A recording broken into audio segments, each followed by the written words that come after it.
ó yá ẹ̀yin tèmi kò ní bàjẹ́ kéèsì ìyànda dágúnró ni mò ń jẹ sísítà kí lorúkọ yín. Àbẹ̀kẹ́.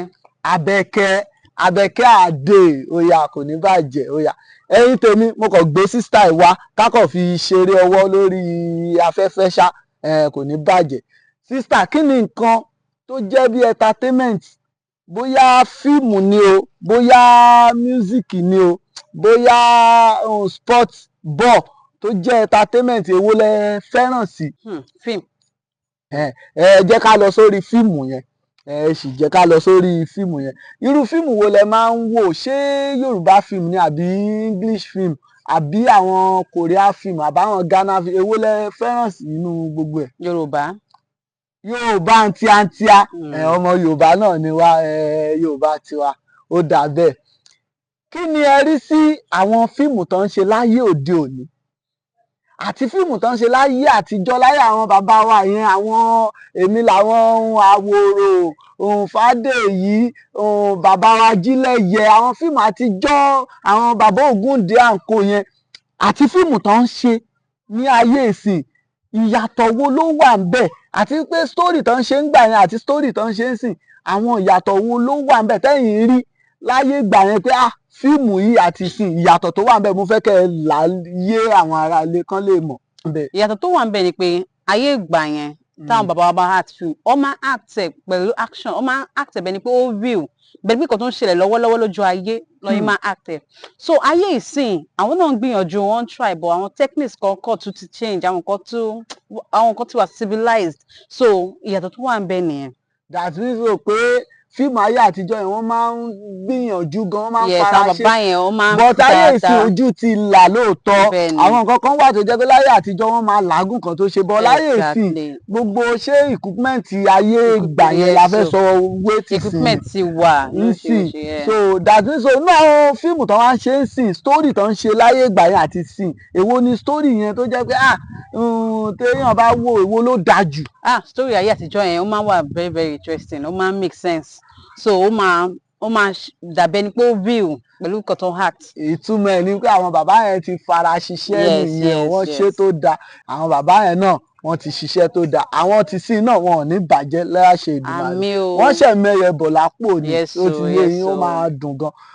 sísítà mo tún fẹ́ bi yín ní ìbéèrè kan nínú fíìmù Yorùbá fíìmù tẹ́yìn máa ń wò yẹn ó ní fíìmù wo actor wo lẹ mọ̀ tó jẹ́ pé actor yẹn ẹ láìkí ẹ gan tó bá wà nínú fíìmù ẹ máa ń láìkí fíìmù ẹ tó jẹ́ pé ẹ lè má wo fíìmù ẹ fíìmù tó bá wà lẹ máa ń wò jù ta ni ẹnìkan tó jẹ́ actor.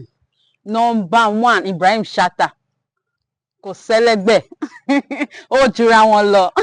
ok Ibrahim Shatta yes. ok Ibrahim Shatta ń sìn yìí fíìmù tí Ibrahim bá wà nìkan lẹ máa ń wojú kájọ sọ pé máa ń wò mí but fíìmù tó ń bá wà ẹ máa ń láìkí ẹ yàtọ̀. máa ń láìkí ẹ gan tí ìbá síbẹ̀ tí bá ń gbóhùn ẹ máa fẹ́ wo fíìmù yẹn. èmi náà mọ̀ pé eléyìí tá à ń ṣe bọ̀dá Ibrahim náà máa gbọ́ ẹ̀gbọ́n ẹ̀ náà actor ni ó ti wà tipẹ́ lágbára Ọlọ́run wà ní fikú tó yáwọ́ pa wọ́n ẹ̀ tún lè gbádùn wọn jù báyìí lọ láṣẹ Èdùmàrè. ìbéèrè mi tó wà kẹyọ kan ẹ mọ̀ pé béèyàn bá ṣe ń rí dúndùn lèèyàn tún máa ń rí kíkan ń gbà mí. nínú fíìmù náà Yorùbá fíìmù onífíìmù wo wá lẹ wá tó jẹ́ pé ẹ láìkì acting ẹ mọ̀ pé yín lè má láìkì ẹ̀kẹ́ lómìn láìkì bẹ́ẹ̀ ṣe lẹ́ fẹ́ràn bọ̀dá Ibrahim yìí náà ẹlòmíì náà lè lóhùn ò láìkì acting Ibrahim bọ́rọ̀ lé ayé ṣe rí nìyẹn tálẹ̀ ẹ̀ láìkì acting ẹ̀ tó jẹ́ pé fíìmù tó bá wà ẹ̀ kì í láìkì ẹ̀. ó ní máa kan mi ìrántí orúkọ ẹ o but ìyàwó ẹ̀ ṣe fíìmù kan gbà yẹn tó trend.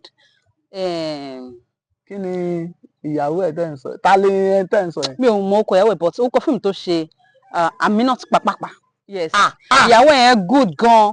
ok Aminat Pàpàpà ok ṣé ọkọ ẹ̀ lẹ́ ń tẹ́ ń sọ. ọkọ ẹ̀ lẹ́ ń tí mo sọ. ọkọ ẹ̀ tẹ́ ń sọ yẹn Lukman Raji lorúkọ ẹ̀ Lukman Raji. ìyàwó ẹ̀ good ó good. but like acting ọkọ. acting ọkọ fẹ́ dọ̀ somehow but ìyàwó ẹ̀ ó make sense kan. brother mi lẹ́tẹ̀ wá ń sọ yìí ẹ̀rí pàjọra wa ni ẹ̀rí wá wọn lójú ẹ̀ ni.